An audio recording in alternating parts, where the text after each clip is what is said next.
Muito bem, meus amigos, são 17 horas e 14 minutinhos aqui nos estúdios do Primeira Linha Web Rádio, localizado na cidade de Sete Lagoas, Minas Gerais. De Sete Lagoas para Minas, para o Brasil e para o mundo, e a cada semana com uma nova entrevista com assuntos variados. Agora, hoje são dia 24/7/2019, estamos recebendo aqui em nossos estúdios a presença do Dr. Nelson Monteiro, ele que é médico ortopedista, entre outras atividades da medicina que ele exerce, é um amigo nosso e com muito prazer nós estamos recebendo aqui para falar sobre os Estados Unidos, alguns assuntos relacionados aos Estados Unidos da América e sobre Israel, esses dois países principalmente, que agora são parceiros, né, do Brasil, e ele vai explicar o porquê agora realmente esses dois países são parceiros do Brasil, entre outros assuntos. Doutor Nelson, tudo bem com o senhor? Tudo ótimo, eu quero mandar um abraço aos telespectadores da Primeira Linha e agradecer o seu convite, Marão. Pois é, doutor Nelson, nós sabemos que o senhor é um homem viajado. O assunto de hoje que nós vamos debater aqui tem a ver, logicamente, com a experiência que o senhor teve lá fora e que é um homem que estuda, e estuda muito sobre civilizações, especificamente esses dois países que te atraem, pelo que a gente pode observar. Mas antes de nós adentrarmos a esse assunto, eu gostaria de saber, o telespectador, nós o conhecemos, mas aí as pessoas que estão nos ouvindo, que estão nos assistindo, querem saber quem é Dr. Nelson Monteiro, um breve resumo da sua vida e um breve resumo também da sua atividade profissional, por favor.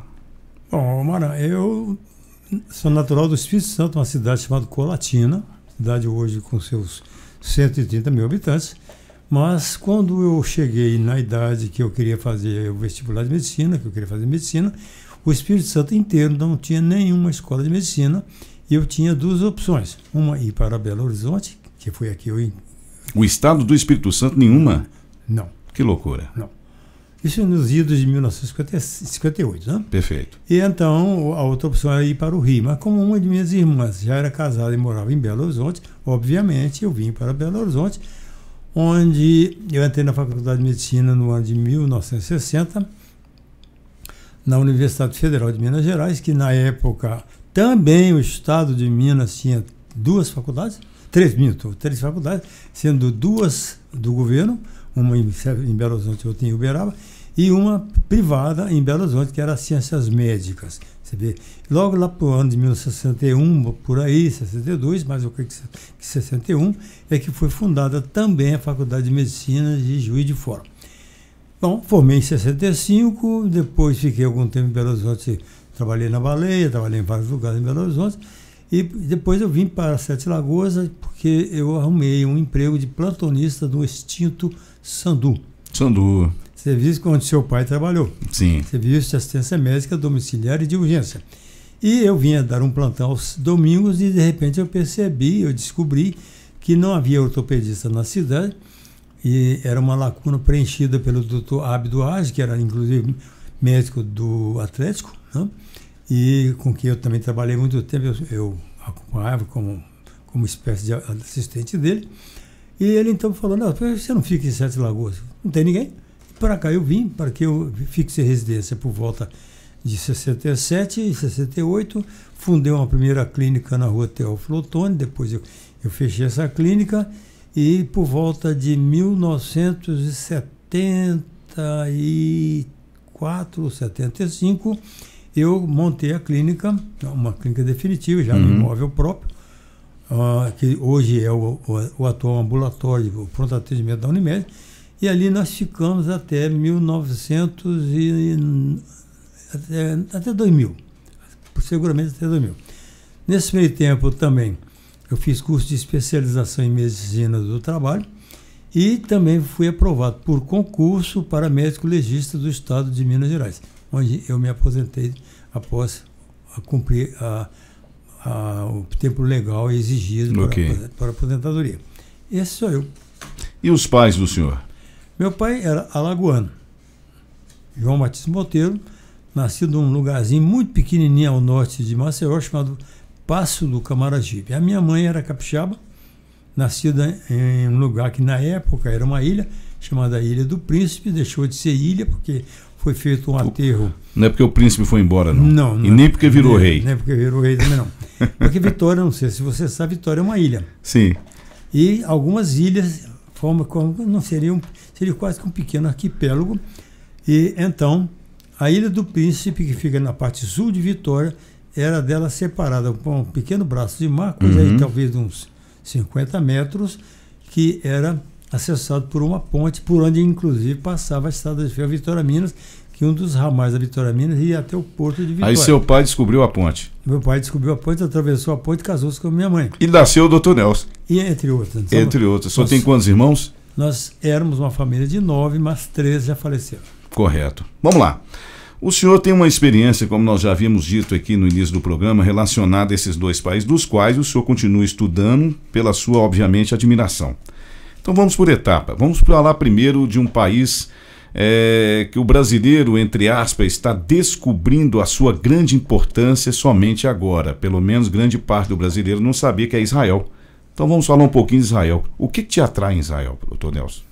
Primeiramente, o desenvolvimento político e econômico desse país. É um Estado, ele é chamado Estado de Israel.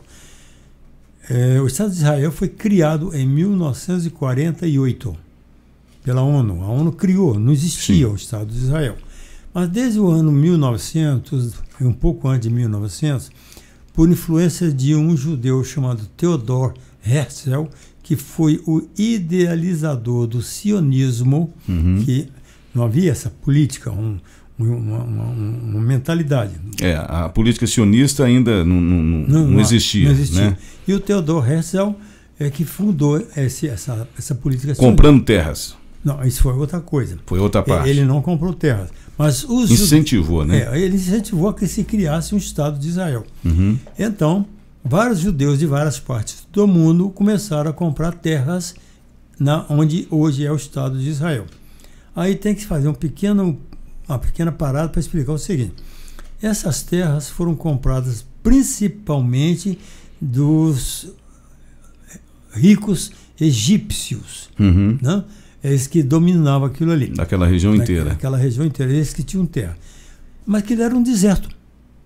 E os israelenses foram comprando aquelas terras e formando os chamados kibbutzim, que era um sistema, inclusive, socialista, um socialista real, porque tem dois tipos de socialismo, né? Com certeza. Tem o socialismo cristão, o real, né? Que não é o caso do judeu, que ele não é cristão, mas o socialismo, digamos, teológico, e tem o socialismo político. No socialismo teológico, cristão, ou judaico, ou qualquer coisa que o valha, a política você pega o que é seu e dá para os outros. No socialismo político, principalmente da esquerda brasileira, você pega o que é dos outros e reparte com os seus. Como diria, e dá para mim. Muito bem, então, eles foram começando a criar esses kibbutzim, e em 1917 aconteceu o seguinte, eu acho que não vai dar até falar dos Estados Unidos não, é muita coisa para falar sobre Israel, mas em 1917 aquela região toda era dominada pela Turquia, certo. O Império Otomano, que o Egito estava fora do Império Otomano, mas a Palestina toda, e inclusive Síria e Líbano, eram todas dominadas pela Palestina. Perfeito. Desculpa, pelo Império Otomano. E quando estourou a Primeira Guerra Mundial, em 1914, que foi, de um lado, a Inglaterra, a França, inclusive a Itália, os Estados Unidos e vários outros países, contra a Áustria, a Alemanha e principalmente a Turquia. Quando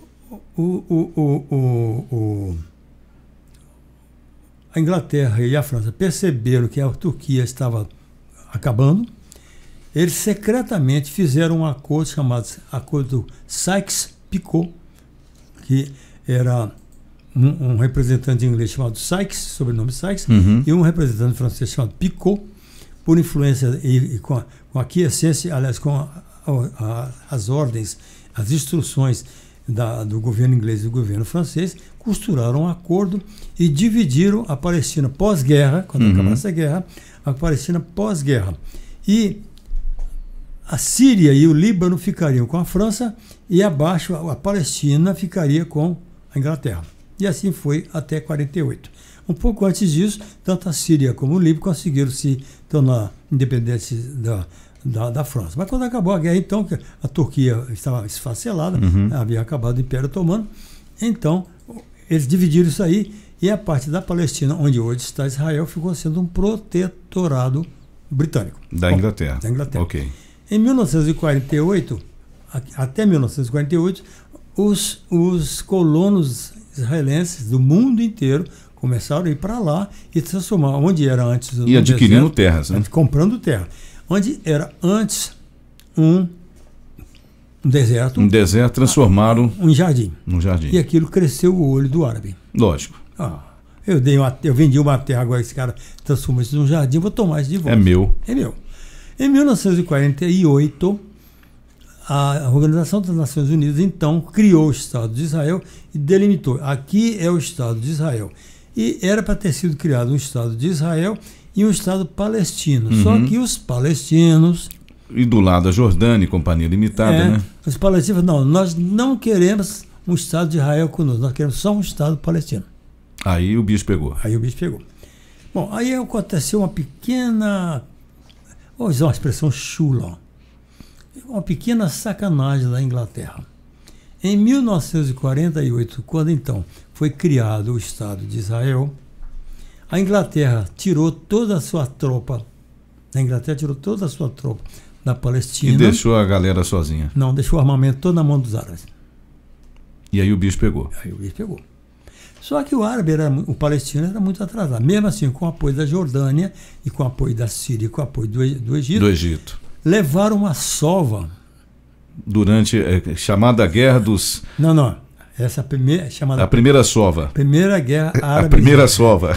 Depois houve várias, né? Primeira Guerra Árabe-Israelense. E depois que acabou essa primeira guerra, durou quase um ano, de 48 a 49, quando ela acabou, Israel tinha expandido o seu território. Troféu de guerra. Tomou. E aí que criou-se a figura do chamado refugiado palestino, que eram aqueles palestinos que foram expulsos das suas terras pelos israelenses. Exato. Inclusive, há uma coisa muito interessante. Os próprios israelenses começaram a fazer uma série de notícias, que eles estavam matando e fazendo e acontecendo com os palestinos. Os palestinos ficaram com medo e fugiram. Antes mesmo da tropa israelense chegar numa aldeia palestina, de tanto medo que a propaganda israelense... É o uso da propaganda de guerra. Exato. Né? Eles fugiram, então eles tomaram aquilo ali. E aí houve várias guerras.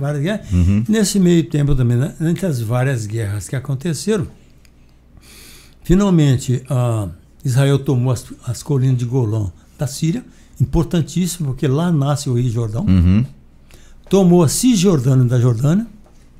Entendeu? A Cisjordânia não tem meio bagunçado. O rei da Jordânia... É rei da Jordânia, mas agora o atual rei da Jordânia, não sei o nome dele. Tomou a Península do Sinai ao Egito, depois devolveu, num acordo que eles fizeram lá depois, e cada vez mais... Foi expandindo. Bom, essa é... Quer dizer, a expansão eu poderia até acreditar que pode ser classificada como troféu de guerra, né? O senhor sabe muito bem disso. Quando você invade um país... Né? E você perde a guerra, você tem a obrigação de dar esse espólio, né? De dar esse troféu de guerra. Na verdade não deu, não. Tomou. Bom, vamos lá. Esse é o Estado de Israel. Certo. Agora, quando você compara o Estado de Israel, que é um país que foi criado em 48, com os seus vizinhos, aí o queixo cai. É outra história. Primeiramente, vamos seguir o seguinte. Pois é, a pergunta está dentro exatamente. O senhor nos deu aí um resumo da aula da história da criação do Estado de Israel, mas o senhor tem essa admiração pelo Estado de Israel, pela sua história em si de conquista ou pelo que ele representa hoje no mundo civilizado? Foi pelos dois. Pelos dois? Explica para nós. Primeira coisa é a seguinte, naquela região é a única democracia. De início já é isso, né? De início já é isso. É a única democracia. Ali tudo é tiranete ou pseudo-presidente, que entra e não quer sair mais, entendeu? Infelizmente, é um povo que já sofre isso milênios, né? Só para você ter uma ideia, o melhor IDH, Índice de Desenvolvimento Humano da região, ainda é o da Jordânia, do Líbano. E seguido da Jordânia, que a da Jordânia é 0,757, desculpa, do Líbano é 0,5757 e o da Jordânia é 0,735. Só que o de Israel é 0,903. Quer dizer, de cair o queixo. Né? De cair o queixo. Ao que o senhor atribui esse lado, assim, não é expansionista, não, e nem dominador. Eu diria esse lado vitorioso de Israel. Trabalho? Algumas pessoas colocam, e eles próprios colocam como sendo, e a própria história bíblica fala disso, como sendo um povo de fé. E naquela guerra dos 6 dias, né? Sim, 6 dias. Nessa guerra dos 6 dias, existem relatos, inclusive, de situações que ocorreram durante a guerra, onde aqueles que foram capturados haviam dito que de trás de 2 ou 3 soldados, na verdade, vinham luzes, uma imensidão de soldados. Então tem um pouco do lado místico nessa história. Como é que o senhor vê isso? É místico mesmo. O que acontece é o seguinte: Israel tem hoje um dos melhores exércitos do mundo. Israel tem hoje as melhores armas do mundo. E fabrica, né? E fabrica. Ainda tem esse detalhe. Não é que compra, eles fabricam. Não, fabricam. O americano dá uma ajuda, principalmente na parte bélica, porque interessa que eles... Porque ali é todo mundo contra o americano, então é possível ter um que é do lado do americano. Claro. Embora o americano ajude o Egito também. Viu? Sim, mas aí já é por uma questão de acordo comercial, né? Bom. Então, Israel tem um povo, que é um povo de Israel. O índice de desemprego de Israel é menos de 1%, doutor. Ou seja, está precisando de gente para trabalhar, Pelo resumindo. contrário, eles né? estão chamando. Pessoas para trabalhar. Eu estive agora nessa viagem que fizemos, eu conheci um rapaz, que é daqui de Belo Horizonte, e amigo do meu genro. E saímos, fomos jantar e tal. E a situação não estava boa para ele no Brasil, como não estava boa para muitos brasileiros. Com certeza. E ele, por ser judeu, ele... foi embora. E lá é só, na verdade, a preferência é para quem é descendente ou é judeu, ou eles têm, assim, digamos assim, um determinado predileção por algum tipo de povo. Mas então mas vamos primeiro falar sobre esse rapaz. Ele foi para lá, ele está recebendo uma bolsa, não sei o valor dessa bolsa, ele, a mulher e um filho. Ele está recebendo uma bolsa enquanto ele está estudando hebraico, pago pelo governo. Lá se fala o hebraico. Ele é descendente de judeus. Não, ele é judeu. Ele é judeu? É judeu. Sim, os pais são os pais judeus. São judeus e ele é judeu. Perfeito. Nasceu lá? Não, nasceu no Brasil. Nasceu no Brasil. Então ele agora, enquanto ele está esperando uma coisa melhor, porque ele tem uma qualificação, ele tinha uma qualificação melhor no Brasil, ele imediatamente arrumou um emprego de caixa. Num supermercado, onde ele tem um salário mínimo de R$5.000. R$5.000 Brasil. Que seriam 5 salários. 5.000 shekels que eles falam lá, né? E trabalha quantas horas por dia? 8 horas. 8 horas por dia. Mas não tem direito trabalhista. Não, isso não. Direito trabalhista. E nem precisa. O direito trabalhista é uma coisa de brasileiro. Só, Getúlio Vargas é quem criou o direito trabalhista. Não existe no mundo. Porque, bom, a França tem, a Itália tem, alguns países, a maioria dos países da América do Sul tem também, mas os países, geralmente os anglo-saxões, não tem. E nem os americanos, muito menos. Eu falei né? anglo-saxão, né? Exato. Bom, então, você vê o seguinte. Primeiro, ruas. As ruas são larguíssimas. Planejadas. Né? Você anda na rua, claro, nós com aquela conversa de terrorismo, a gente anda na rua. Mas você vê uma quantidade imensa de soldados e mulheres soldadas. Armadas. Inclusive, interessante é o seguinte, o calibre do fuzil deles é o 5.56, equivale mais ou menos ao 22. Mas é fatal. Derruba um camarada a 2.000 metros, né? É uma loucura. E o interessante a ser acrescentado aí, o senhor obviamente sabe disso, é que o serviço militar de lá são 2 anos e meio, né? 3 anos. Para um homem. E para mulher, para 2. Então 3 para o homem, 2 para a mulher. E dizem que eles são obrigados a carregar 24 horas por dia o fusível, tem que dormir ao lado deles, levar para casa, bem carregar. Assim, não, mas como é que funciona? Eles andam com ele no meio da rua. Tranquilamente. Como se estivesse andando. Então lá não adianta entrar com a política do desarmamento que não vai funcionar. Não. Olha, vou levantar mais uma outra coisa. Nós estivemos na casa de um outro judeu, numa cidade perto ali de Jerusalém. O rapaz é nascido em Israel e a moça é nascida no Brasil. Correto. Moraram aqui no Brasil durante algum tempo e depois resolveram e foram para Israel. Estão vivendo muito bem, obrigado, lá em Israel. Certo. Tem uma filha e um filho. A filha tem 17, vai fazer 18. Um dado momento ela saiu, voltou toda orgulhosa, mostrando o uniforme do exército. Que das Forças Armadas israelenses. Daí alguns meses ela iria. Que bacana, que bacana. Orgulhosa. E os pais orgulhosos também, logicamente. Nós né? estávamos, lá existe um local chamado Museu do Holocausto, sim, onde são passadas várias coisas do Holocausto, que foi um absurdo, né? Claro. E na saída tinha vários soldados sentados ali conversando, descansando e tal. Então nós pedimos, perguntando em inglês, todo mundo fala inglês? Todo mundo fala inglês.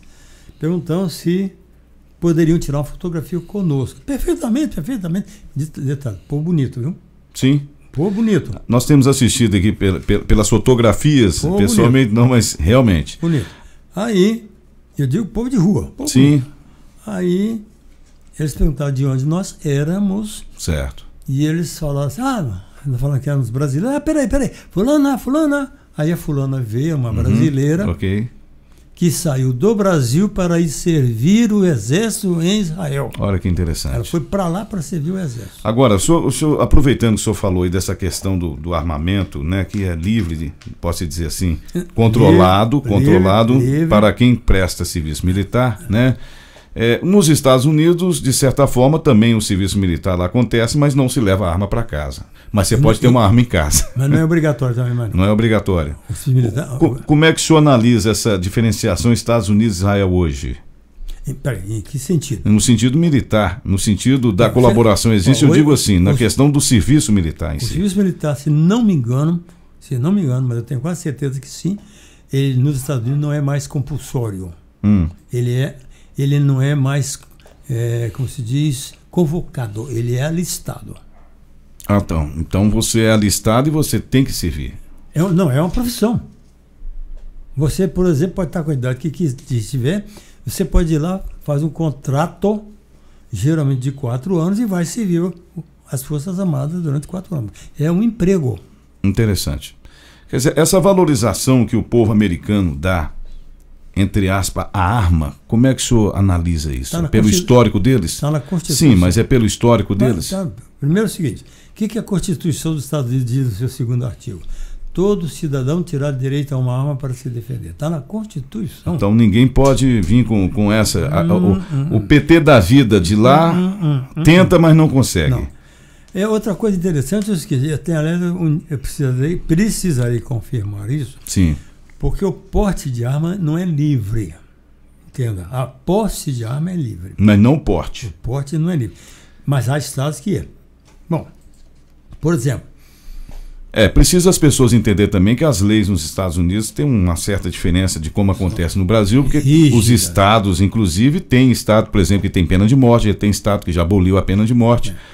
O que vale no estado não vale para os outros. Aí você vai ter que ir lá atrás na história que eu explico daqui a pouco. Tem esse detalhe. Mas vamos pegar a questão da arma de fogo. O Texas, no estado do Texas, o porte de arma é livre. É a terra dos cowboys. É livre. Todo mundo anda armado. Aliás, vamos fazer uma brincadeira aqui. Desde quando tinha os famosos pistoleiros americanos, né? Muito bem. Eu ia citar o nome de algum aqui, me deu um branco. Tem vários. Billy the Kid. E aí vai, né? Certo. E a cidade de Chicago, o porte de arma é proibido. O porte, mas a posse... Muito bem. Você pode ter um armamento em casa. O índice de homicídio por arma de fogo em Chicago é maior do que no Texas. Interessante. Quer dizer que num estado onde todos têm posse de arma, mas uma diferença, um tem porte e o outro não, o que não pode portar arma mata mais do que pode portar arma. Como é que o senhor atribui isso? Até como médico. Apesar que o senhor não é psiquiatra. Eu diria que é o fato do outro saber que o outro lá pode estar armado, né? Então isso aí o senhor acha que inibe a pessoa? Mas é claro. Eu vou chegar naquele carro ali para assaltar o Dr. Nelson, mas eu não sei se o revolvinho dele está lá preparado. Exatamente. Inclusive, há um tempo... Seria um fator de inibição.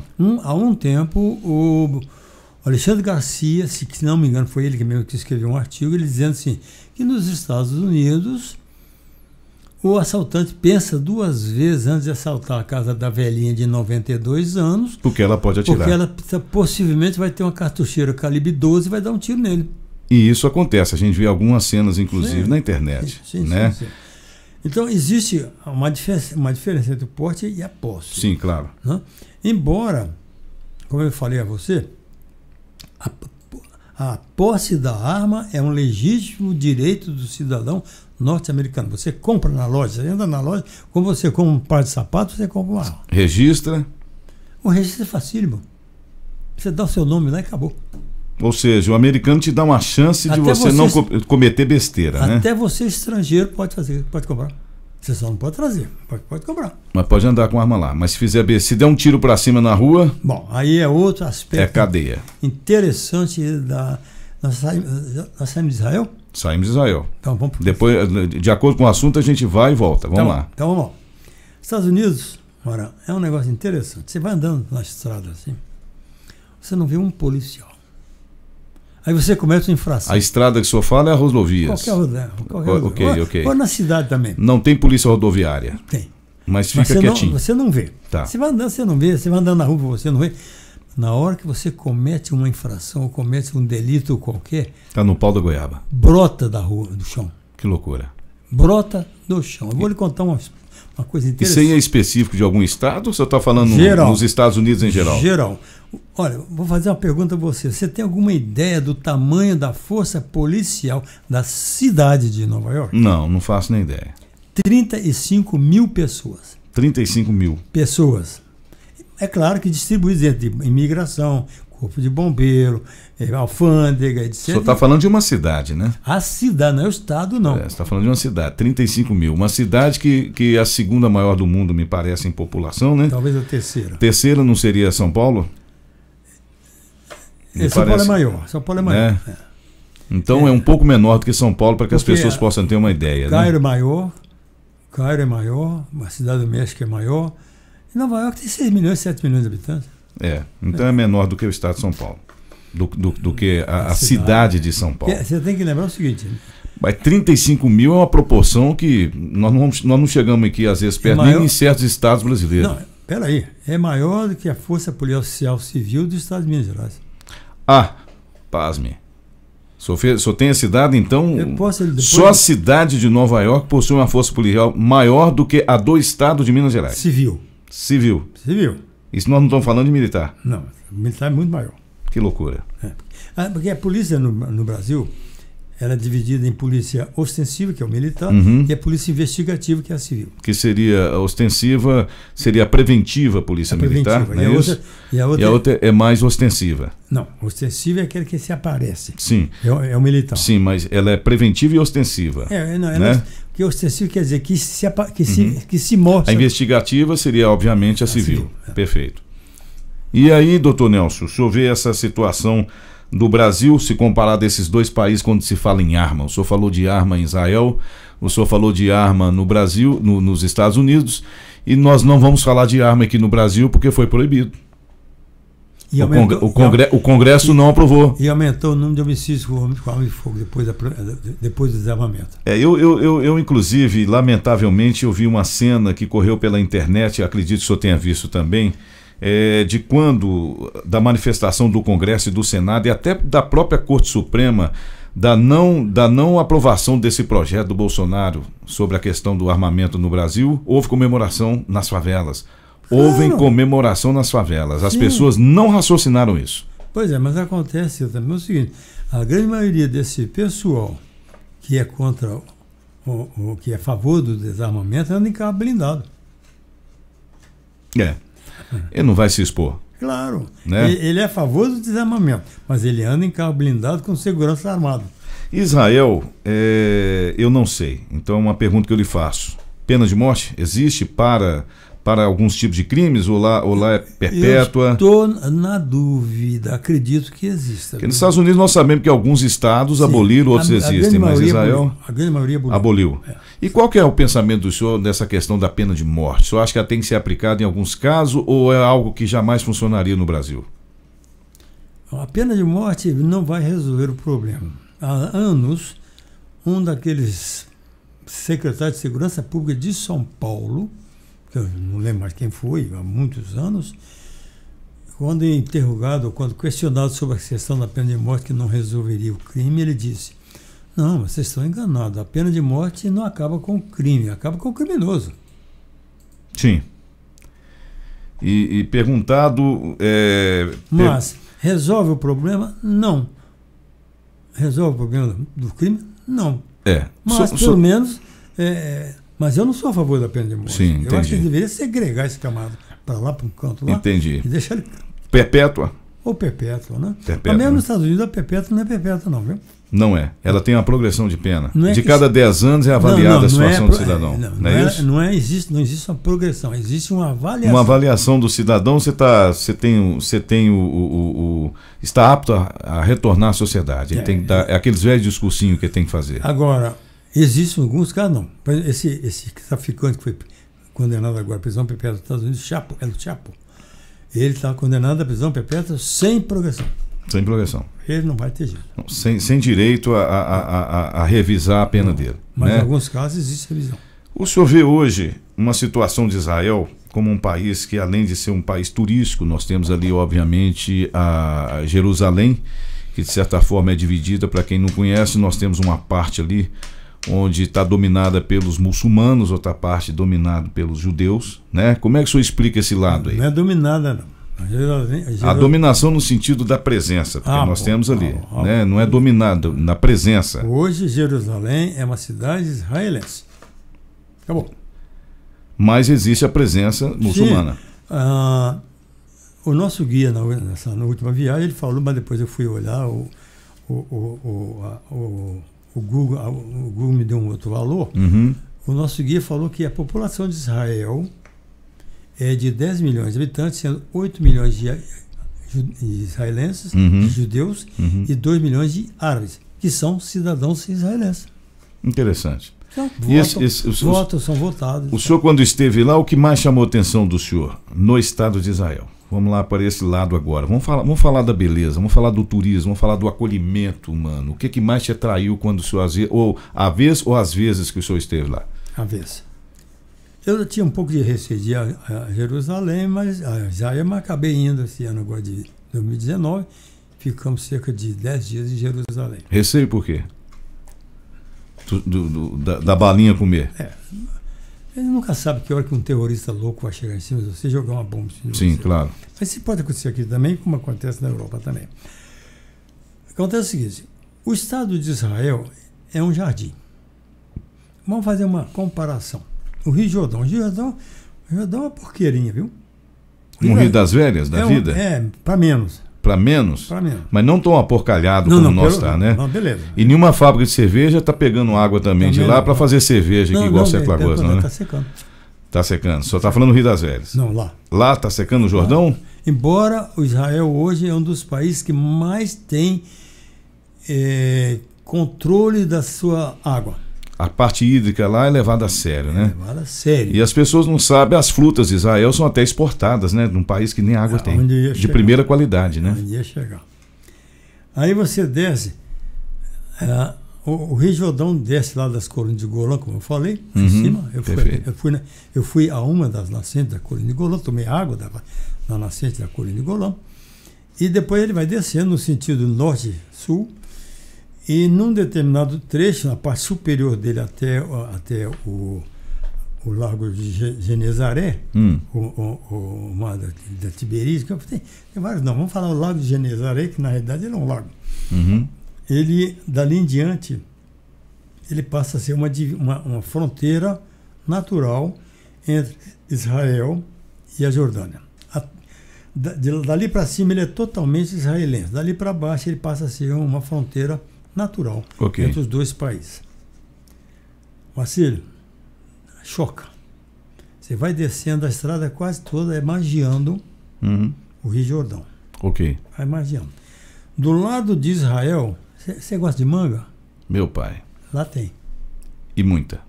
E de qualidade, exportada, né? Você gosta de mamão? Pô, quem não gosta? Entendeu? Lá tem. Goiaba. Você gosta de banana? Qual brasileiro que não gosta? Lá tem.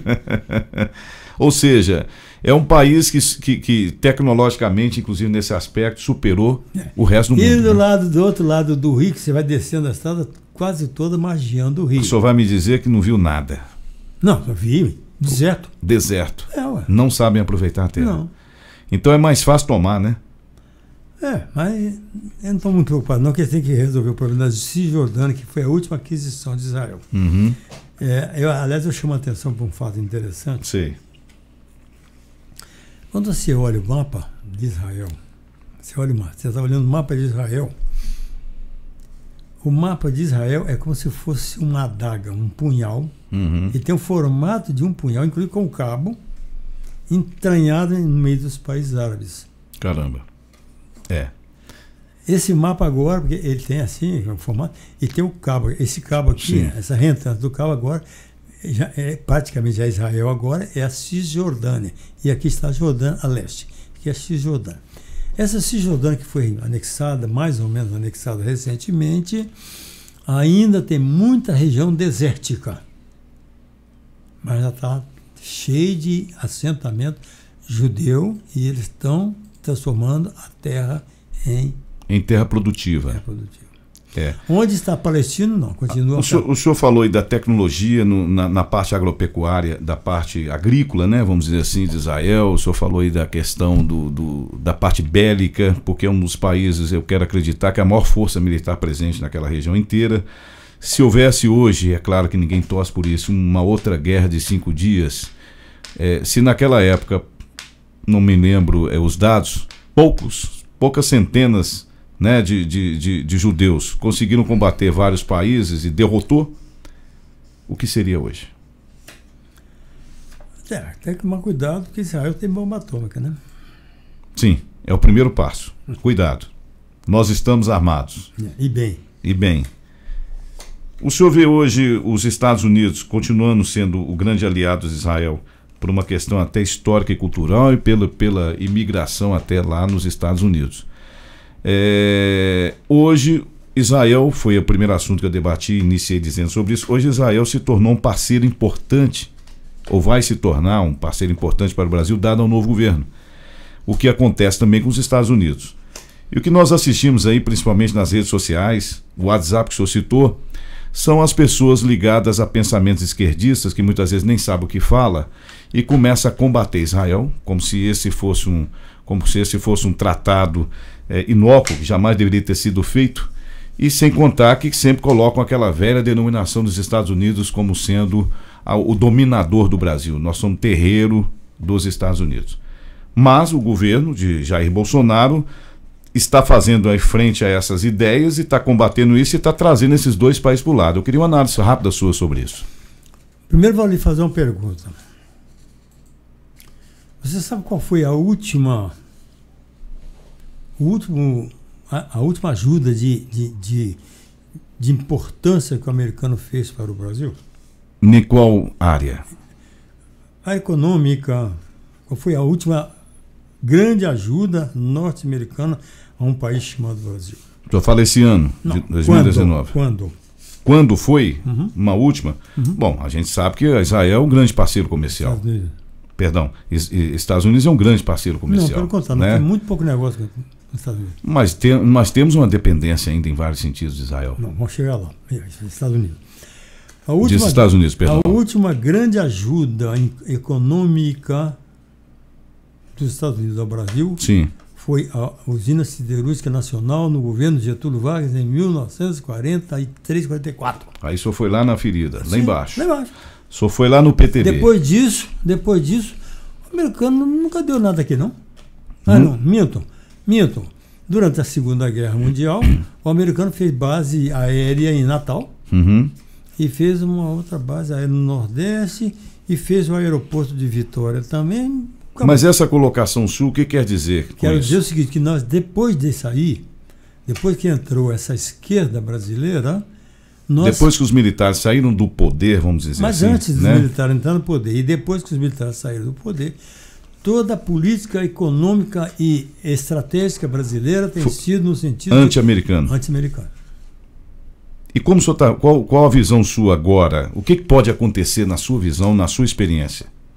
com os Estados Unidos. O que pode acontecer é profecia, eu não sou profeta. Não, digo, o que pode acontecer na sua visão, eu poderia dizer para o senhor o seguinte, quando o Japão, por exemplo, perdeu, né, foi derrotado e perdeu a Segunda Guerra Mundial, foi graças aos Estados Unidos que o Japão hoje se tornou essa potência. Não só. Claro, não, pois é, no Japão, caso está. Se for pegar a própria China, né? A própria China, o plano Marshall na Europa, né? A própria Rússia, que só venceu a Segunda Guerra com apoio americano. Com armamento americano. Exatamente, e comida americana. Com um detalhe, você sabia que a Rússia foi aliada da Alemanha?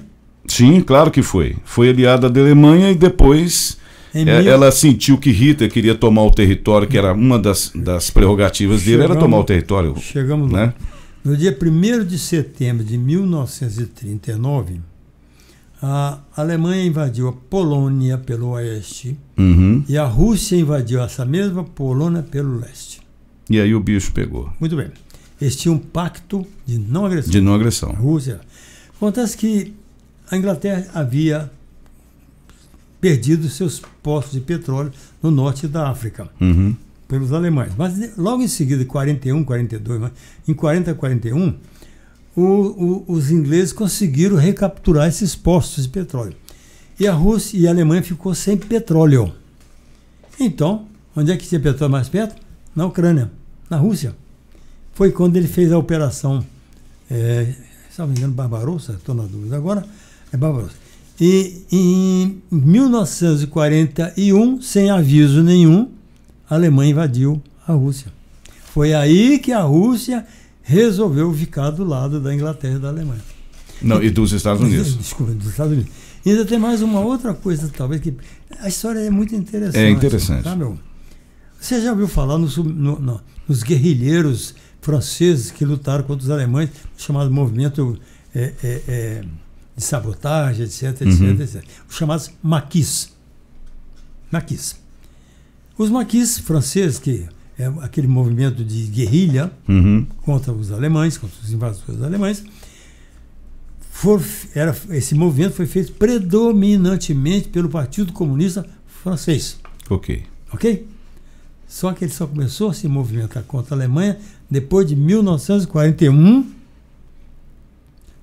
quando a Alemanha invadiu. Estou mostrando uma faceta da esquerda. Enquanto a Alemanha era aliada da Rússia, o Partido Comunista Francês estava achando pouco e bom. Não deu um tiro contra um alemão. Passado isso, a França se rendeu no dia 25 de junho de 1940. E os franceses, os comunistas franceses, ficaram caladinhos até, salvo engano, dezembro, estou na dúvida, mas sei que foi em 41, quando a Alemanha então invadiu a Rússia. Aí a Rússia deu a ordem ao Partido Comunista Francês, que começou o movimento de guerrilha contra. Ou seja, a história demonstra que né, isso que o senhor está querendo dizer. E nós partimos para aquilo. Aliás, nós nos dizíamos, nós estávamos conversando dos Estados Unidos. Não, Estados Unidos. O senhor falou dos Estados Unidos, sobre a aliança dos Estados Unidos, a posição dos Estados Unidos na Segunda Guerra Mundial. Né? Na Guerra Fria dos Estados Unidos, da Rússia e Estados Unidos, nos anos 1950, os Estados Unidos forneceu trigo para a Rússia. Para a Rússia, para não morrerem de fome. Para não morrer de fome, para evitar uma guerra maior também, claro. Né? Bom, vamos lá. Estados Unidos, Israel, o senhor falou Estados Unidos e deu uma breve aí sobre a questão da parceria comercial com o Brasil. É claro que o senhor não é vidente, nem quero que o senhor faça aqui uma evidência, uma previsão, mas o senhor pode fazer uma previsão na sua linha de pensamento pelo que o senhor acompanhou. Nós citamos aí, e o senhor mesmo diz, países que foram auxiliados pelos Estados Unidos. Então eu penso agora o seguinte, já que a história demonstrou, como o senhor próprio disse, que os Estados Unidos só foi útil, de certa forma, economicamente ao Brasil na era Vargas, né? Agora, na era Bolsonaro, vamos dizer assim, como é que o senhor está analisando essa entrada do Brasil? O que o Brasil pode esperar na sua visão? Bom, se o americano começar a comprar do Brasil, tá bom demais. Seria por aí. É o maior mercado consumidor do mundo. Ou seja, se a China hoje tem um superávit imenso, agradece também a balança comercial. Foi. Né? Tanto que a Rússia diminuiu o crescimento dela quando o americano começou, em vez de ajudar em vez de começar a botar empresa na China, começou a botar empresa na Índia. Aí o crescimento da China... E a Índia até já enviou, recentemente, até o foguetinho dela já foi para a Lua. Né? E Israel, o que o senhor espera de Israel? Tecnologia. Que já chegou, inclusive, na questão da dessalinização da água do mar, né, para o Nordeste. Existe esse tratado. O que mais te atrai, resumindo, turisticamente, ou talvez economicamente, ou na visão que o senhor queira? O que mais atrai o senhor nos Estados Unidos, o que mais te atrai em Israel? Bom, turisticamente falando, Israel não vem aqui. Israel tem 8 milhões de habitantes, não vai fazer diferença para nós. Israel interessa mesmo é a tecnologia. Não é nós irmos lá, é eles aqui. O peso dessa balança de turismo é pequeno, porque são 8 milhões de habitantes. Certo. Então, no caso aí, seria o acordo comercial. Comercial e tecnológico. Principalmente tecnológico. Então, o senhor vê avanço nessa área? Espero que, eu não vi ainda não, mas espero que venha até. E nos Estados Unidos o avanço na questão econômica? Tá. Nós estamos com alguns impasses aí, é bom entender que existem 2 navios iranianos atracados no porto de Santos, me parece, e que não foram liberados. Paranaguá. E na sua visão, está correto? Porque as pessoas estão soltando nas redes sociais o seguinte, estão atendendo às ordens do embargo econômico proposto pelos Estados Unidos, então viramos cachorrinho dos Estados Unidos como sempre fomos. É isso mesmo? Não. Como é que o senhor vê isso?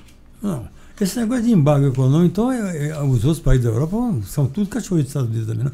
Porque o caso é o seguinte, se eu quero ter um acordo comercial com você, certo. Mas você vira para mim e fala, se você comercializar com aquele ali, eu não vou comprar de você, não. O que eu faço? É a escolha. A escolha, poxa. Ou você escolhe o Irã. O que o Irã tem para nos dar? Bomba. Homem-bomba. Homem-bomba. Não é bom isso aí? Você sabe que há uns anos, ainda no governo da Kirchner, aquela... na dúvida do marido da mulher. Da Cristina Kirchner, na Argentina. Dela, os iranianos explodiram a sinagoga, não. Rebentou lá. Buenos Aires. Explodiram. Quer dizer, não se provou até hoje, mas todo mundo fala que foi iraniano. Que loucura. Irã tem petróleo. Pronto, petróleo, tudo bem. Mas isso está indo para a Corte Suprema. E o senhor sabe muito bem, isso aí é uma palavra minha, e é fato também que parte da nossa Corte Suprema é de esquerda, ou seja, tem um pensamento voltado para o lado comunista. Isso aí já está bem explícito para todo o povo brasileiro. O senhor não teme que uma decisão da Corte Suprema possa reverter esse quadro? Se reverter, devolve os navios, quem tem? Não foi a atitude do presidente? Não. Correto. Vamos lá. Doutor Nelson, nós debatemos aqui um pouquinho mesmo sobre Estados Unidos e Israel, mas eu gostaria que o senhor pudesse terminar antes de passar para a terceira e última parte do nosso programa, que são os envelopes. Para quem o senhor tira do envelope, eu gostaria que o senhor desse aí, né, a observação daquilo que o senhor gostaria de falar, e nós não discutimos sobre Israel e sobre Estados Unidos. Então aí a palavra é sua. Fica à vontade, começa com o que o senhor quiser, ou Israel ou Estados Unidos. Vamos pegar os Estados Unidos. Ok. Aliás, dias atrás, o Onyx Lorenzano falou um negócio que eu vivo falando, até que já comentei isso com você, que é o seguinte: nós temos que tirar o chapéu para o americano. O Onyx Lorenzano falou uma coisa que eu não tenho certeza se é verdade, que ele disse que há 200 anos atrás o Brasil era mais rico que os Estados Unidos, e eu tenho cá minhas dúvidas. Há 200 anos? Ele deve estar falando na questão da época do Império, né? Sim, há 200 anos. Nós tínhamos uma frota comercial maior do mundo, né? Isso aí nós tínhamos. Isso eu já não sei. Essa aí são dados de frota comercial, sim. Porque o Brasil basicamente foi descoberto, a diferença são de apenas 7 ou 8 anos, me parece, da diferença da descoberta, né? Então, 8 anos, né? 8 anos. Então nós temos aí essa diferenciação. Mas e aí ele disse isso, e o que o senhor pensou? Bom, eu não pensei, eu já falava isso. Que nós temos que tirar o chapéu para o americano, porque é o seguinte: todos os anos o americano tem furacão na costa leste. Destrói aquilo tudo, arrasa. Tem que fazer o quê? Destrói, tem furacão na costa, furacão. Na costa leste, e que destrói tudo. Regaça tudo. Regaça com tudo. A Califórnia treme quase que o ano inteiro, de vez em quando tem terremoto, mas tremer é o ano inteiro. Aquela famosa falha que existe, que passa por aquela região. Chama-se Falha de San Andrés. Então, o ano inteiro a Califórnia treme, e de vez em quando tem uns terremotos também. Sim. Sem constar tufão, né? Não, tufão já é outro lugar. Sendo que no fim do século XIX, a cidade de São Francisco foi destruída por um terremoto. Sim. Bom, O sudeste da Califórnia, o estado da Louisiana e o estado da Flórida, é um pântano. Uma vez, uma viagem que eu fiz ali, com a Flórida, eu achei interessante que os carros todos com pano na frente do radiador. E eu perguntei aí ao americano por que aquilo. Ele falou, não, porque aqui dá muito inseto por causa do pântano. Então eles põem esse pano na frente. Para não entrar no radiador. Para não entupir o radiador. Certo. Pântano. Perfeito. Louisiana, Flórida. Califórnia. O sudoeste dos Estados Unidos, quando você sobrevoa, como eu recentemente fiz, você sai do estado do Texas em direção à Califórnia, é um deserto, mas é um deserto que a nossa Caatinga é oásis perto dele. Que loucura, a perder de vista. Outro dia, você pode ver, inclusive... E eles fazem milagre lá também, né? Porque foi num deserto que eles fizeram os maiores cassinos do mundo, né? Chegamos lá. Há poucos dias eu assisti um pequeno vídeo mostrando uma viagem de trem entre Chicago e Los Angeles. Quando sai de Chicago, estado de Illinois, vai por ali, então, depois que entra no Novo México, é um desertão, mas é um desertão. Eles têm no meio oeste, o estado de Kansas, etc, ciclone, todo ano. Todo ano. Essa época começa o ciclone lá. Eles têm vulcão. Que loucura. Durante vários meses do ano, aquele norte dos Estados Unidos fica debaixo de 1 metro, 2 metros de neve. E eles ainda conseguem ser o país mais rico do mundo, meu artista. Sim. Tem que tirar chapéu para esse povo. Então a sua admiração é exatamente por isso, pelo lado da perseverança do americano. Trabalho. Agora, quais são as diferenças? Nós temos várias... Eu vou evitar entrar em alguns detalhes aqui, mas vamos ver um detalhe interessante. Até 1900... Não, melhor. Até 1950 e alguma coisa de Juscelino Kubitschek, o Brasil existia na faixa litorânea. O estado mais interiorizado que nós tínhamos era São Paulo. Foi quando ele quis levar a Brasília para lá, não é isso? Muito bem. Existe um livro chamado Cimarron. Sim. Se não me engano, a autora é a Edna Ferber, mas não vou dizer com certeza. Cimarron, que é um livro sobre a colonização do estado de Oklahoma. O Texas está aqui, o Oklahoma é o chapéu do Texas aqui. Até fim do século XIX ele era um território e naquele fim do século XIX foi promovido a estado. Ok.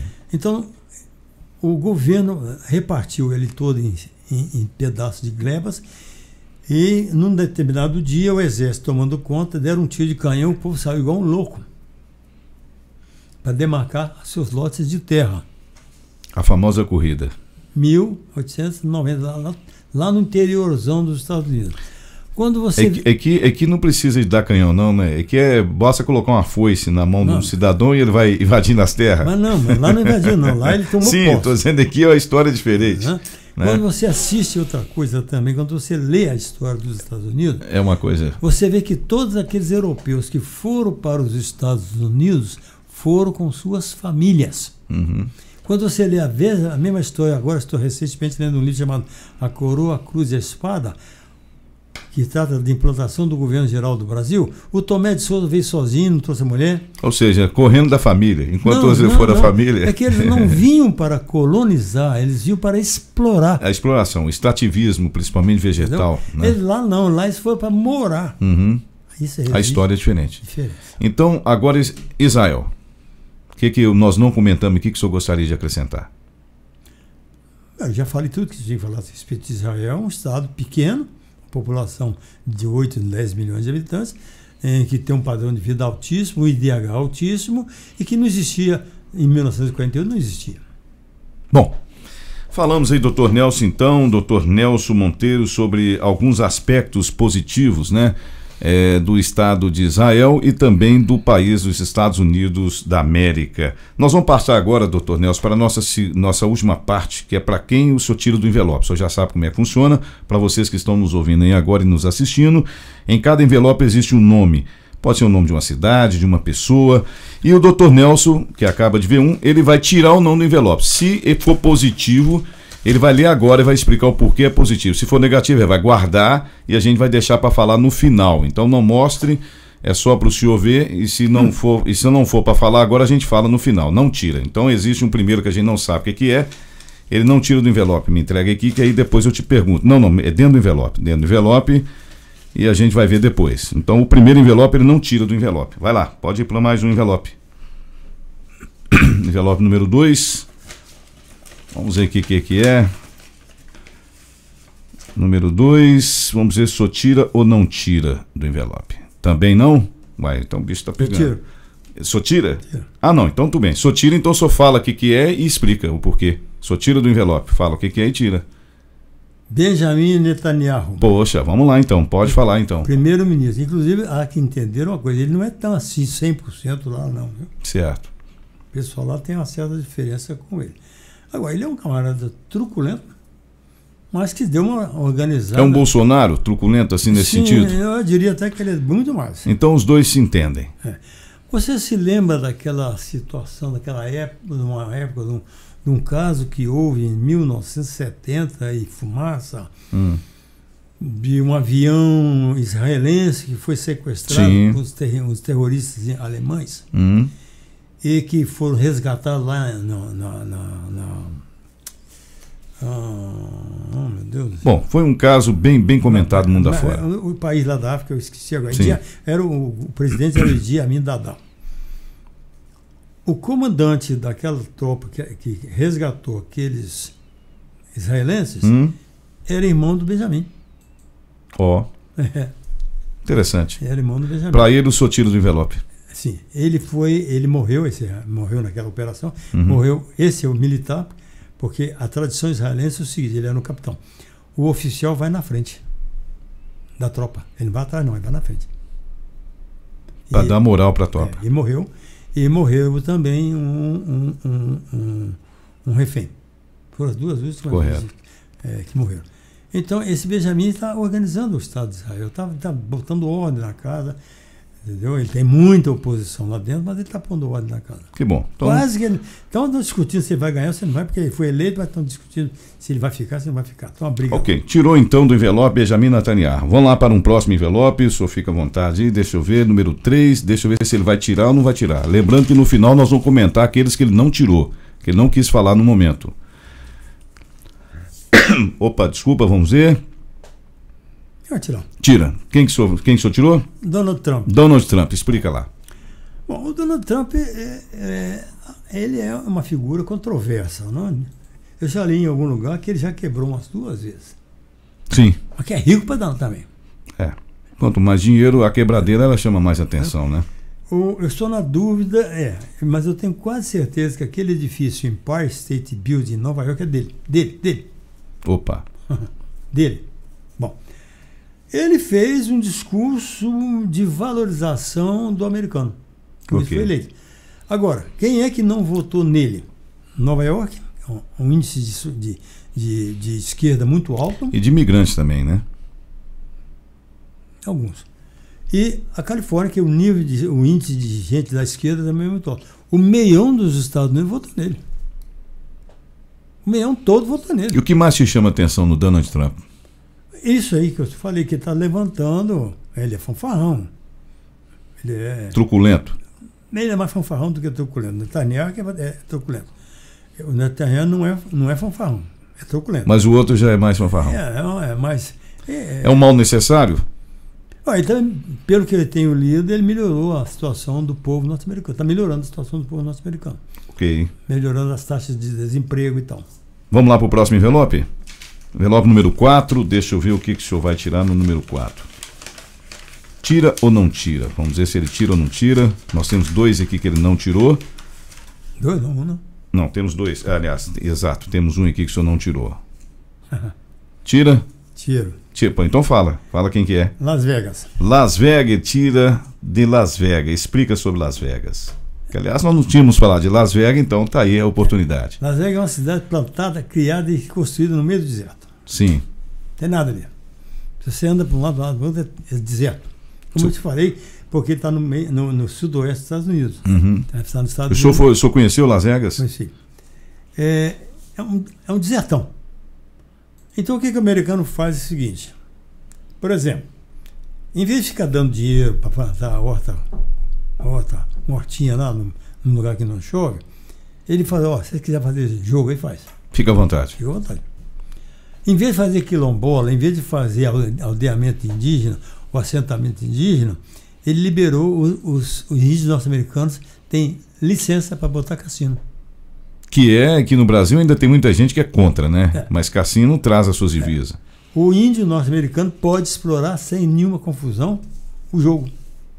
E Las Vegas não é índio, não. Las Vegas é branco mesmo, mas é que no Brasil, se os índios nossos aqui no Brasil começar a explorar jogo, eles vão começar a vender a ayahuasca também para lá dentro do cassino e vai virar um Deus nos acuda. Não precisa mais não. Não precisa mais não. Ali no estado do Mato Grosso, um aldeamento indígena está sendo processado pelo INCRA porque está plantando. Ah, é? Que bacana. Eles fizeram um convênio com alguns fazendeiros e começaram a plantar soja. Aí o INCRA foi lá e processou esses índios. Bom, isso foi no governo passado, né? No governo passado. E agora deve estar sendo resolvido. Não, o processo está lá. Que foi processado? Foi. Só acontece no Brasil. Porque eles querem que o índio continue com colar, dançando. Não. Vamos para mais um envelope. Então ele tirou o envelope para Las Vegas, tem mais um envelope, número 7. Deixa eu ver se ele tira ou não tira. Vamos ver se tira ou não tira. O que vai sair agora? Deixa eu ver, doutor Nelson. Pouca experiência, né? Tira ou não tira? Tira, mas Então vai lá, pode lá. Tirou. Só tirou. Quem que é? Israel, entendeu? É uma mesquita, né? Certo. Está lá de Israel, mas eu não Israel só é o domo, né? O senhor está falando do domo. Só muçulmano que pode entrar. Sim. E outra coisa, existe um conflito entre Israel e essa questão da localização dessa mesquita, porque nós temos aquele conflito antigo, né? Uma parte do povo israelense diz que ali seria onde foi a Arca da Aliança, onde ela foi enterrada. Então nós temos ali uma parte muito... Aí eu vou lhe pedir desculpa de não lembrar bem da história. Não. É muito conflituoso, mas o senhor tira por considerar que é belo. É belo. Mas sem comentário, então. Ok. E não se pode...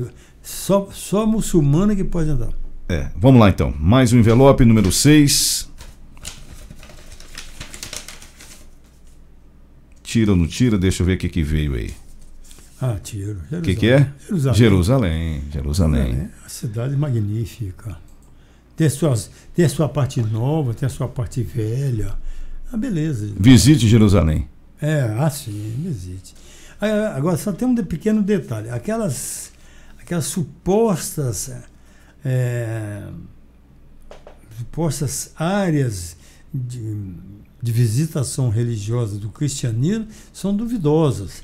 Por exemplo, a Via Cruz, a Via Dolorosa... Por onde teria passado Jesus? Uns falam que foi aqui, outros falam que foi ali, porque isso foi há 2000 anos atrás, não tinha registro daquilo ali. Então é difícil. Outra coisa, descobriram uma outra Jerusalém, embaixo da Jerusalém atual. Estão escavando lá. Que interessante. Então agora eles vão ganhar dinheiro dobrado. Bom. Vamos lá, então. Próximo envelope, último envelope, número 1. E tem um parado aqui que a gente vai ver o que é. Vamos ver se vai parar mais algum. Vamos ver. Infelizmente fica chato eu falar sobre isso. Que parecendo... Tira ou não tira? Eu vou tirar só para Vai tirar. Não, pois é, porque de qualquer forma o senhor iria falar. O senhor tira do envelope ou não tira? Porque como é o último, o senhor vai dizer que não tira, mas vai falar do assunto. É isso? Eu tiro. O senhor tira. Então tá bom, vamos lá. Não vou falar bem, não. Então vamos lá, pode falar. O senhor tirou. Marcílio. Quando tira é porque tem coisa positiva. Então fica aqui dentro. Vai ficar aí dentro, né? Então tá bom. Então vamos lá. Então agora eu quero ver. Nós temos 2 envelopes que o senhor não tirou, por considerar negativo. O primeiro que o senhor não tirou tem a ver com o Greenwald, né? Do site Intercept. Explica. Primeiro é o seguinte. O que esse cara fez foi um crime, né? Com certeza. Bom, segunda coisa, você é advogado, né? Não. Não? Pensei que fosse. Não. Bom, é muito comum advogado conversar com isso. É muito comum advogado. Isso a gente, como jornalista, sabe muito bem, né? Que o que o senhor acabou de dizer é uma verdade. E tem que conversar. Muito comum. E tem que conversar. Não é isso? Então, você entrar eu entendi o crime. O crime que o senhor diz é no fato de ter usado hackers para poder obter dados de forma ilegal. Esse então, aqui é o crime. Obviamente é o crime. Aí existe realmente um crime. Exato. Mas o juiz conversar com o promotor... Não, isso é normal. Não. Mas a esquerda brasileira transformou isso aí num alvoroço. Sim, mas é claro. Só que prenderam os 4, né? Já tá engavetado. Já está engavetado. Falta ele. 4. O senhor acha que falta ele? Falta ele, né? Que não é nem brasileiro. Que já foi expulso, inclusive, de país, né? Me parece da Inglaterra, né? Estou na dúvida agora de onde. Mas então é o seguinte, está se fazendo um alarde muito grande em cima do fato que é um fato corriqueiro. Certo. E a imprensa não quer falar sobre o crime que foi cometido. Ou seja, vamos deixar o crime de lado e vamos falar naquilo que a gente pode confundir as pessoas. Exatamente, é mais ou menos por aí. Exatamente, por aí. Perfeitamente. Então esse é um cidadão que, obviamente, o senhor não tira de envelope, de forma alguma. Ok. Doutor Nelson, vamos ver na sequência aqui. O senhor também não tirou, deixa eu ver por que o senhor não tirou. O senhor não tirou para Cuba, para médicos cubanos. Bom, falou em médico, é uma área que o senhor entende bem. E médico cubano, logicamente, o senhor assistiu o filme. Por que o senhor não tira? A grande maioria são mal preparados. Não tem preparo, não tem formação. São muito poucos. Você já viu fazer medicina sem dinheiro? Difícil. Lá tem dinheiro? As pessoas diziam aqui no Brasil, né, isso aí obviamente era uma propaganda, que lá se formavam os melhores médicos do mundo, né? É o contrário. Medicina psicossomática, né? Tanto que aquele chá foi se tratar em Cuba, morreu, né? Tem isso também. Ah, sim. Mataram. Não mataram, mataram. Morreu. Né? Quando você está na mão de um mau profissional, você pode morrer. Você não faz uma ressonância magnética em Cuba? Não existe aparelhagem para isso. Que eu saiba, né? se existia uma ou duas. Só está falando em toda a ilha de Cuba. Não existe. Você não faz medicina sem equipamento. O Bolsonaro, quando disse que os médicos que quisessem ficar no Brasil queriam ficar, mas tinham que fazer o revalida. Não é isso? Fora. Aí o que? 90% foi embora. E ninguém? E agora existe também uma posição das pessoas de esquerda dizendo que ele está precisando dos médicos cubanos, porque existem médicos que não querem assumir determinados postos em regiões longínquas, como a Amazônia, por exemplo. Posso contar uma piada? Sim, pode ir lá. Um pouco indecente. Fica à vontade. Diz que o camarada chegou, foi um bordel. Certo. Entrou pro quarto com a mulher. Daqui a pouco a mulher saiu de lá. Isso eu não faço de jeito nenhum. A dona do bordel ficou, o que esse cara quer fazer? Certo.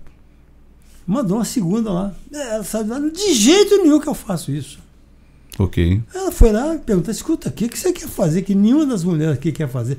Não, eu quero transar sem pagar. Eu tenho uma conhecida, eu não a conheço pessoalmente, ela é sobrinha de um amigo meu aqui. Perfeito. De Santa Lagoa. Ok.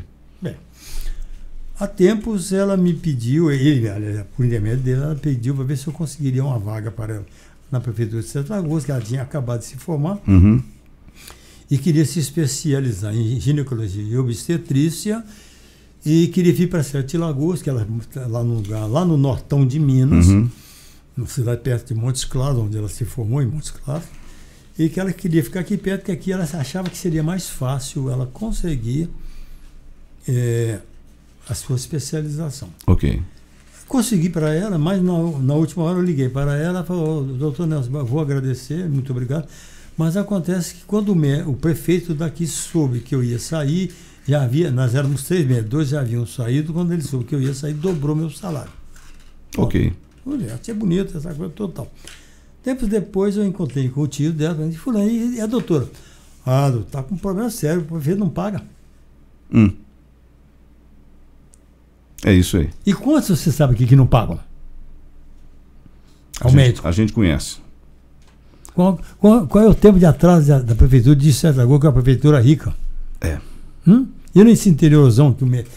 Aí, doutor, transar sem pagar? Fica difícil. Fica difícil. Vamos lá para os últimos envelopes. Só para finalizar. Por isso que se fizer isso aí direto, o governo federal pagar ao médico, ele vai.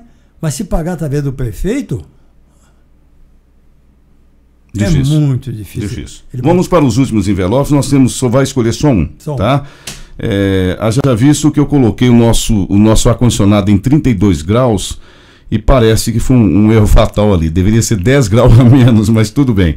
Esse aí é o envelope é o envelope negro. Aí tem alguma coisa negativa que são os inimigos de Israel e dos Estados Unidos. Só vai tirar algum e vai falar sobre esse país. Ou, especificamente, quem que o senhor tirou, né? Ou algum grupo, alguma coisa. O que o senhor tirou? Hezbollah. Vamos lá. Ele tirou o Hezbollah, né? Organização política e paramilitar fundamentalista islâmica xiita sediada no Líbano. Fala aí sobre esse pessoal. Bom, isso aí não tem que falar, que a imprensa toda fala. Acontece que o moto próprio deles é combater Israel, sem nenhuma finalidade, é só combater Israel. E os Estados Unidos por tabela? Pois, por tabela. Ok. Entendeu? Vamos lá então, doutor Nelson, dentro dessa linha de conversa que nós tivemos aqui, eu queria te agradecer em nome aqui de toda a organização do Primeira Linha, portal Primeira Linha Online, Primeira Linha Web Rádio, pela sua gentileza, pelo seu carinho de estar aqui conosco, para debatermos de uma forma resumida sobre esses dois grandiosos países que a gente tem certeza que virá a ser um parceiro muito importante para o Brasil, né? Principalmente nos Estados Unidos, como o senhor deixou bem claro, e a gente sabe que a história mostra isso. É o mercado, né? Consumidor, né? Consumidor, né? E o outro na questão da tecnologia. Eu gostaria que o senhor deixasse aí as suas últimas impressões sobre esse trabalho que está sendo feito pelo governo e a sua despedida também, por favor. Marcelo, eu quero primeiramente agradecer essa oportunidade de poder me expressar aqui, opinar sobre alguns fatos que eu tenho algum conhecimento, não sou nenhum expert no assunto, mas tenho algum conhecimento. E eu sou, acima de tudo, brasileiro, entendeu? E eu acho terrível essa postura da esquerda brasileira, que é aquela postura do passageiro que está dentro do avião rezando para o piloto errar. Ou seja, quer cair junto. É a filosofia do escorpião e do sapo, conhece? Essa é terrível. É a filosofia do escorpião e do sapo. Então nós temos que rezar para dar certo. Nós estamos com atraso, doutor. Nós estamos com um atraso de anos em relação aos outros países. Entendeu? Nosso país é um país que tem tudo para dar certo. E tem uma porção de... Vou falar uma palavra ruim. Tem uma porção de babaca aí falando bobagem. Dias atrás eu estava... Fake news atrás da outra, né? Não, até a fake news até nasce, tem sido lá do lado da direita. Eu estava dias atrás lá na Faculdade de Medicina, onde eu fui buscar meu currículo, e enquanto eu esperava, eu cheguei à porta do salão nobre da faculdade e estava vendo uma mesa redonda sobre o velho Chico. Não, desculpe, minto. O Rio das Velhas. Ok. E falando. No fim, eles queriam dizer que a culpa da poluição do Rio das Velhas é do agronegócio. Bacana. A minha língua coçou, mas eu falei, não vou falar não, que eu vou me bater. Quer dizer que não existe esgoto doméstico, não existe industrial, não existe nada. Foi exatamente o que me deu vontade de perguntar. Escuta, vocês têm algum estudo mostrando qual que é o grau, a percentual de poluição do Rio das Velhas provocado por Belo Horizonte e arredores? Que é o maior poluidor? O maior poluidor. Eu vou lhe dar só um exemplo, Marcelo. Eu lhe falei que eu sou de Colatina, no Espírito Santo. Certo. Dos meus 13 aos meus 17 anos de idade, eu nadei no Rio Doce. O Rio Doce, quando chegava o mês de outubro em diante, a água dele começava a ficar barrenta e o seu pico era em torno do mês de dezembro. A água era tão barrenta que, quando tomávamos banhos, saíamos com uma rodela de barro em volta da boca. Passava dezembro, janeiro, fevereiro, a partir de março a água começava a clarear outra vez. Como o fundo do Rio Doce é arenoso, uma areia branca, bonita, quando chegava mês de junho, julho, a gente podia tomar banho tranquilo, porque junho e julho lá faz 20 graus. O máximo do inverno é 20 graus lá. Aí o rio estava água como se fosse água de piscina e de longe aquela água azul. Normalmente eu vou a Colatina sempre que posso, mas sempre nos meses de verão, quando eu vou para o verão na minha casa, na praia. Mas um ano eu fui no inverno, onde quando eu lhe disse a água do rio era azul. A água estava verde. Verde. Por quê? Porque nós tínhamos a montante, uma cidade chamada Valadares, que na minha infância, de juventude, tinha 20 mil habitantes. Hoje tem 250 mil habitantes jogando esgoto in natura no rio. Todo lá. Aquela cidadezinha de 1, 2 mil, as currutelazinhas de 1, 2 mil habitantes, tudo é 10, 20, 15 mil habitantes, jogando esgoto in natura no rio. Entendeu? É o que acontece. Então, são esses babacas falando bobagem, falando... esses camaradas acham que leite dá em saquinho e que o frango já vem sem cabeça, enrolado no saquinho plástico. Doutor, eu fui agora visitar, eu tenho uma fazenda aqui perto de Sete Lagoas, e conversando com o meu vizinho, que é um rapaz de seus 54 anos, a fazenda dele é um brinco, mas é um brinco. Não vou falar nome, vou evitar nomes, mas é um brinco. E eu até, mais uma vez, eu falei, fulano, mas sua fazenda é uma beleza e tal, e eu estou tentando fazer a mesma coisa na minha, já gastei uma fábula. Uhum. Depois eu me lembrei uma coisa, ele tem seus 54 anos, e ele está lá nessa fazenda, tem talvez desde os 30 anos de idade, tem mais de 20 anos que ele está socado, ele mora simplesmente, todo o dinheiro que ele faturou lá, ele aplicou lá dentro, ele vive simplesmente. Se ele pegasse aquele dinheiro dele, aplicasse a juros, ele viveria viajando para os Estados Unidos, para a Europa, para onde ele quisesse. Está lá com calça jeans suja, sapato sujo, desculpa falar, bosta de boi, e fica esses ambientalistas. Obrigado. Pois é, nós tivemos, portanto, aí a presença do Dr. Nelson Monteiro aqui nos estúdios do Primeira Linha Web Rádio. Quero deixar um forte abraço aí a todos vocês. Nós estamos aí nas redes sociais, no Facebook, no nosso canal do YouTube, em todas as redes de WhatsApp, no Instagram, enfim, em todas as redes que vocês estão nos acompanhando. Muito obrigado, continue sintonizados conosco, continue acessando o nosso canal, o nosso site, e como eu sempre digo no final, um forte abraço a vocês, e não se esqueçam, vamos em frente porque o Brasil precisa da gente.